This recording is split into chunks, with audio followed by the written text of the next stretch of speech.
What's going on, guys? Welcome back to the channel. This video is actually for you guys that want to know about how I did the lsx454 swap on my 4th gen. Rather you have a V6 or a LS based car already from the factory, it's all essentially the same. If you have a V6 car or LS car and you have a 98 model, highly recommend converting over to a 411 PCM. The 411 PCM is a way better PCM. A lot more tunability in that PCM. The 98 I actually bricked in my car because my car is a 98, and I repinned it and converted it over to a 411. And then if you do watch the channel, you'll know this car is actually on a Holley Dominator.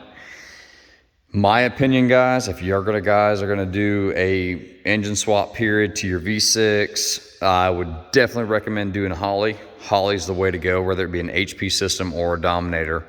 That's the way to go, guys. The tunability is way easier. It's self-contained. You have it on your own laptop. You can do it yourself. If you have your own basic knowledge of how to tune a car, it's pretty much dummy proof. That's the way to go, guys. But for you guys that want to do the actual 411 PCM swap and want to keep the fundamentals of tuning, the only thing, guys, that's the main thing I can tell you guys about doing a 454 swap or LS7 base to your LS is the knock sensors are not the same.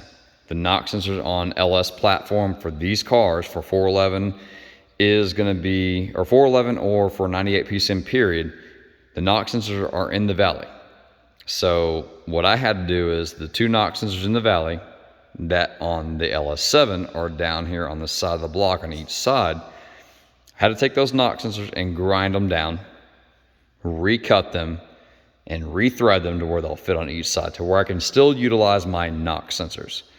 The next thing that I'll say that you absolutely have to make an LS7 platform, or LS3 platform for that matter, you have to have a Lincolnfelter conversion box for the reluctor wheel. You have to have that, and wired into your cam in, cam out, crank in, crank out. That box is what's going to make that motor run for your PCM. Without that, the motor will not start. Other than that, guys, realistically, this is not a hard swap to do. It's very simplistic. The motor fits right in the same physical space. Like I told you guys, it drops right down in the chassis. The V6 guys, I don't know how the motor mounts fit. You might have to get different motor mounts for you V6 guys. I'm not 100% sure. I've never converted a V6 car over to this. But you LS guys, this motor will drop right down in that car. Other than that, guys, realistically, this is a very, very simplistic swap with very minor adjustments to the factory car. Obviously, if you guys have been keeping up with the channel, I've done a lot of modifications to the car. The car is pretty much full on race car, and there's not a lot of stuff that's pretty much left stock from the factory because the car is a race car. But for all you guys that have any more extra questions, please feel free to PM me or message me on YouTube or however you can get a hold of me, and I'll be more than willing to answer your questions. See you on the next one, guys. Peace.